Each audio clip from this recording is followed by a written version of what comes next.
Bom dia, boa tarde, boa noite, boa e bela madrugada, meus queridos. Seja bem-vindo a este canal Verdadeira Graça. Para vocês que estão junto comigo, me assistindo, eu fico muito feliz, contente pelos seus comentários. Eu faço o que gosto, gosto daquilo que faço e sou um homem realista. Hoje eu me tornei realista. Por quê? Porque eu conheci a graça. Não tem como eu estar dentro da graça e eu querer aceitar algum, porque eu não aceito nada que vem dos movimentos religiosos, nada que vem do sistema, porque hoje eu sei que todo esse negócio de céu, de inferno, de diabo e tal, essas coisas não existem, porque céu, como eles falam que o céu é uma cidade, aonde eles vão, isso tudo é blá blá blá blá. Porque a única coisa que a Bíblia fala é que o espírito volta para Deus. E a carne volta para a terra e vira terra, acabou. Porque o próprio Deus foi quem falou para Adão: tu és pó, vieste do pó, para o pó tu tornará e virará pó. Pronto, acabou. Não existe mais. Esse blá blá blá que esse povo fica falando, nós vamos ter um corpo, nós vamos reinar numa cidade santa, é tudo blá blá blá. Mas o tema da mensagem é esse. Por que o homem é mau? Esse é o tema da mensagem. O homem é mau porque isso está dentro da natureza humana. Porque o homem é um animal. Mas, irmão Nilson, sim, o homem é um animal racional.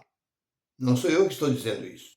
Mas você que estudou, você sabe que a própria ciência afirma que o homem também é um animal racional. Tem até música que fala sobre isso. Porque você pode ver que a maldade não está só dentro do homem. A maldade está em todos os animais. Todos os animais existe maldade. E em todos os homens existe maldade. Vamos lá. Você tem um gato. Esse gato é um xodó dentro de casa. Tal. É um animal dócil. E você tá, papá. Mas você já viu o fato de o gato se estranhar com as pessoas membros da própria família? Avançar numa criança, unhar, morder. Você fala, mas como? Animal, sim, mas acontece. Você vê o cachorro, que é mais amigo do homem do que o cachorro. Você vê o cachorro da vez estranhar. Já viu o cachorro da vez estranhar o próprio dono? Uma criança. Não era para ser assim. Você vê cavalo. Eu sei de uma história de um cavalo que o dono do cavalo era muito carinhoso com o cavalo. Ele viajou, ficou uns dias fora. Quando ele voltou, ele foi alisar o cavalo deu uma mordida no peito dele, que arrancou um pedaço do peito dele. Deu outra história também de uma moça, parece que foi lá na Tailândia. Ela estava junto com um grupo de pessoas e ela era a domadora do elefante. E ela estava do lado do elefante ali, alisando o elefante. Eu não sei o que aconteceu com o elefante, pegou ela pela tromba, jogou ela uns 12 metros de distância. Ela caiu lá, já se arrebentou. Ele catou aquela fúria assim, ó, ele se enfureceu, juntou ela na tromba, assim, deu uma fechada na tromba e jogou ela.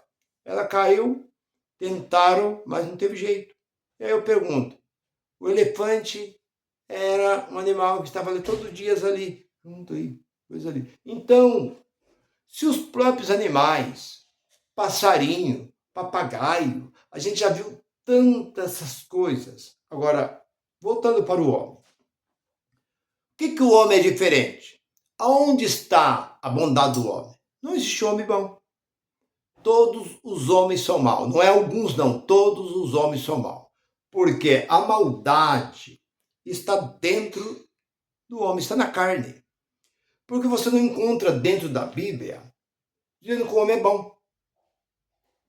Dentro desse livro aqui, você não encontra homens bons dentro desse livro. E fora desse livro, pior ainda. É só maldade, crueldade, ruindade, machismo. Homens piores, um pior do que o outro, é o que você encontra. Leia as histórias. Dentro desse livro aqui mesmo, você vê cada tipo de homem, cada tipo de rei. cada tipo de profeta, sacerdote que surgia maldoso, com tanta maldade.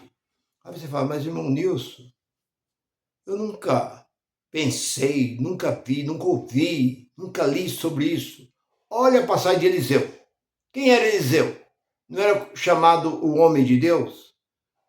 Simplesmente porque Eliseu passava pelo um certo vilarejo, um grupo de jovens começou, isso foi no início do ministério de Eliseu, me parece que está ali, logo no início ali, acho que do capítulo 2 de Segundo Rei, logo no início do ministério dele. Quando ele passava, um grupo de jovens começou a chamar ele de calvo. Não, simplesmente isso. O que fez Eliseu? Virou para trás e amaldiçoou. E saiu 2 ursas do mato e destruiu 42 daqueles jovens, daqueles adolescentes. Simplesmente. O que estava no coração de Eliseu? A bondade ou a maldade naquele momento? Depois, outra vez, quando Geazi ou Geazi correu atrás de Naamã e pegou a riqueza de Naamã, o ouro, prata, vestes preciosas, e trouxe, escondeu. Eliseu perguntou, onde tu estava, Geazi? Teu servo estava por aí. Não pensa que em espírito eu estava com você? Sei tudo que você fez, Geazi. Pois eu te digo que a lepra de Naamã cairá sobre ti e sobre os seus descendentes. Quem era Geazi? Era o braço direito de Eliseu. Eliseu amaldiçoou ele na mesma hora. Quer dizer, eu pergunto, onde está a bondade? Elias foi um outro homem, que foi chamado também homem de Deus. O que ele fez com os 450 profetas de Baal? Ele matou. E no próprio livro, lá em Êxodo, capítulo 20, de Êxodo, Deus disse, no versículo 13 do capítulo 20 de Êxodo, diz, não matarás. Está dentro da lei. A lei diz, não matarás. Elias pegou ele com alguns, tocaram a espada, mataram 450 profetas de Baal. Mas quem é que mandou ele fazer isso? Ele fez e precisou fugir, para não ser morto. Nós olhamos para ali, aquela passagem do profeta Samuel. Quando, lá no capítulo 15 de Samuel, aquela passagem lá, quando mandou ir aos Amaleque e destruir tudo, matar tudo que tinha, matar até os boi, galinha, tudo que tinha, ovelha, matar tudo. E foi lá o rei Saul e não fez. Trouxe as ovelhas, as vacas bonitas, trouxe tudo. E trouxe também o rei. O rei chegou perante ali Samuel falou assim, por que você não fez o que Deus mandou? Eu deixei isso aqui para sacrificar o Senhor. Samuel passou a mão numa espada, foi lá e cortou o rei em pedaços. Agora eu pergunto, por quê? Por que ele fez isso? Ele não era um profeta, um homem de Deus, ele era sacerdote, profeta, rei, ele era profeta, sacerdote e juiz. Ele tinha 3 ofícios e ele fez isso. Por que Davi foi considerado o segundo coração de Deus? 13:22 de Atos.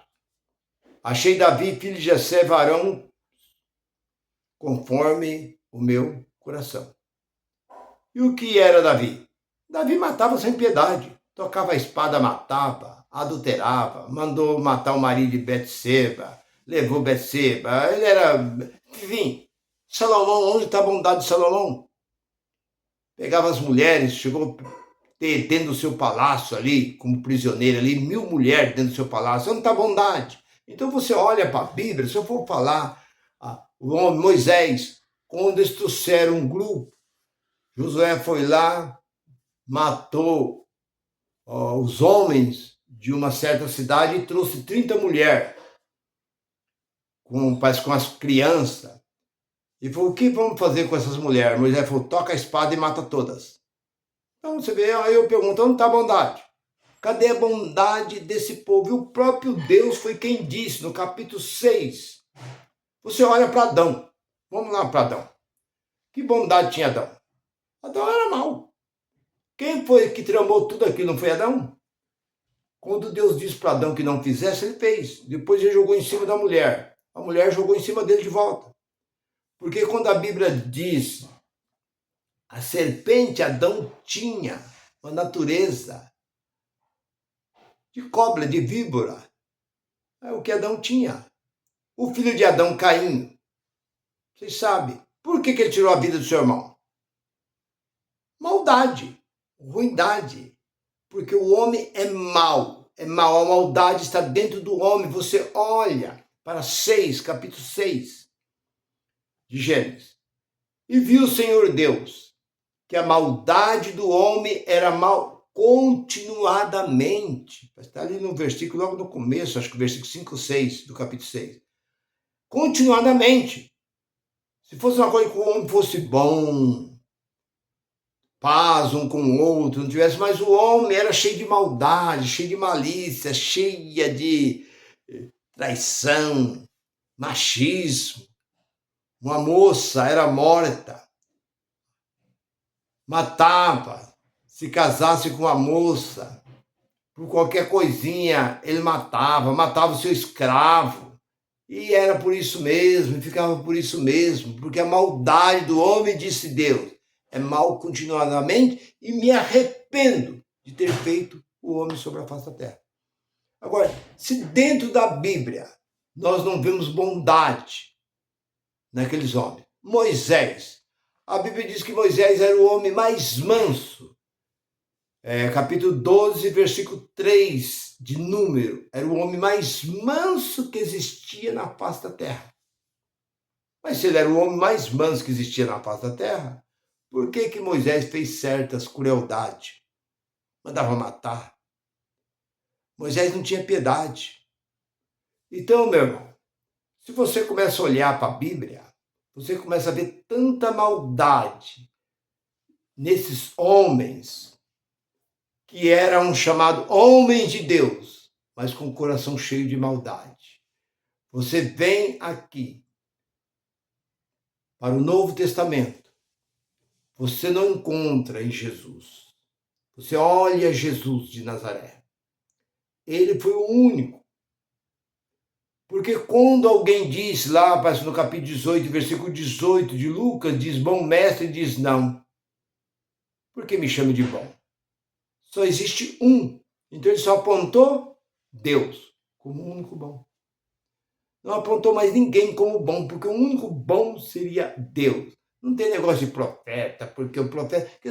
Então hoje não adianta você chamar o seu pastor. Meu pastor é uma benção. Meu pastor é um homem muito bom. Meu pastor é um homem assim. Põe ele dentro da sua casa para morar com você. Põe ele dentro da sua casa e sai e deixa ele à vontade dentro da sua casa para você ver o que acontece. Ele é um homem cruel como qualquer um outro. Eu falo porque eu convivi com vários homens que dentro, em cima do púlpito, ele era uma coisa. Fora do púlpito, ele era completamente diferente. Você quer saber se ele é uma benção, como vocês se dizem, tem esse tal de meu irmão, minha irmã é uma benção? Vai lá, ele pode estar com o microfone na mão, pregando. Você chega lá, fala no ouvido dele baixinho, pastor, fulano lá no estacionamento foi manobrar o carro e bateu no seu carro. O que você acha? Larga pra lá, o importante é... Não. Ele salta do palanque lá e vai lá e quebra o pau com o irmão. Briga com o irmão, ameaça o irmão. Eu já vi pastor na porta de uma rádio. Aqui, eu não vou dizer o nome deles, os dois, de igreja, porque um começou a chamar o outro de ladrão. Isso foi um escândalo aqui. Quando terminou o programa, esse missionário saiu do programa e começou a chamar esse pastor Orlando. Acho que o nome dele era pastor Orlando. Começou a falar que ele era um ladrão, que ele vivia explorando o povo. O pastor Orlando deu um murro na boca dele que arrebentou com a boca do outro pastor. Aquilo, pronto. Aí foi aquele escândalo no jornal. Por quê? Depois eu fui conversar com ele e falou para mim assim, irmão Nilson, eu sou pastor, mas meu braço não é. Meu braço, se nego me chamar de qualquer coisa que eu não gostar, eu arrebento a cara dele. Eu pergunto, por quê? Porque não existe bondade dentro do homem. Pare, se você até hoje tem o seu pastor como um homem bom, você está enganado. Porque esse livro diz mente que bom só existe um, que é Deus. Que Deus é o único, porque nem mesmo o apóstolo Paulo, ele escrevendo, capítulo 7, versículo 17 e 18, ele diz assim, eu não faço, eu gostaria de fazer, mas o versículo 18 diz assim, o bem que eu quero fazer eu não faço, mas o mal que eu não quero fazer eu faço. Por quê? Porque muitas vezes você não quer, mas quantas pessoas no trânsito que criam confusão no trânsito, você vai olhar é crente. Você vai na cadeia, está cheio de crente. Uma vez um ateu disse uma palavra, estava assistindo a ele, diz assim, vai na cadeia e vê se você vê ateu lá dentro da cadeia. O que você vê lá dentro da cadeia é crente. Está cheio de crente lá dentro da cadeia e você não vê ateu. E aí? Porque os crentes são assim. São crentes só de nome. Ainda recebe um título bonito. Os evangélicos. O que você sou? Evangélico. Grande coisa ser evangélico. Se eu tivesse uma empresa, eu não jamais ia contratar esse tipo de gente. Eu não queria esse tipo de gente na minha empresa. O que você é? Sou crente. Você é criador de confusão, de problema aqui. Você quer que os outros sejam, mas você mesmo não é nada. Eu quero pessoas, eu não estou preocupado, eu quero aqui dentro dessa empresa minha, aqui, pessoas para trabalhar, não para ficar fazendo discurso de religião. É o que você vê dentro de certas empresas. Eu poderia contar aqui muitos casos de empresa que eu já vi, um tal de camarada, trabalhava na Mercedes, ele pegava tanto do pé do povo para virar crente, ele era chamado de carrapato, o povo pôs nele de carrapato, tanto que ele pegava no pé do povo. Ele era jogador de truque e bebia cerveja, bebia uísque, bebia tudo que tinha. Ele saía da empresa, ia para os bar, bebia e era um presbítero. E lá dentro da coisa ele queria que todo mundo virava crente. Então é o que você vê. Então não existe homens bons. Dentro desse livro você não encontra. E fora desse livro, piores ainda. É bom, pastor fulano, tal, é bom lá em cima do púlpito. Pare de dar o dízimo para ele, para você ver o que ele vira com você. Fica 2, 3 meses sem dar o dízimo para ele. Deixa de frequentar o local lá. Ou chega perto dele e fala, pastor, ó, o dinheiro do dízimo que eu ia dar, eu comprei uma cesta básica, dei para uma família que estava, tal. Ele vai te xingar de tudo quanto é nome. E olha lá, se ele não querer te agredir, é o que a gente vê. Então, a bondade só está em Deus. Porque nem um homem tem bondade. Eu não sou bom. A gente procura se controlar. E nenhum homem pode bater no peito e cantar de galo e falar, eu sou bom. Porque bom, nem Jesus disse, eu sou bom. Bom é somente meu Pai que está no céu. Meu irmão, eu creio que está esclarecido. Você não tem dúvida. Mas compartilha essa mensagem. Eu fico muito grato. Te agradeço antecipado. Muito obrigado, meu irmão, minha irmã, por vocês me assistir e compartilhar essa mensagem. Graça e paz para todos. Goodbye, goodbye.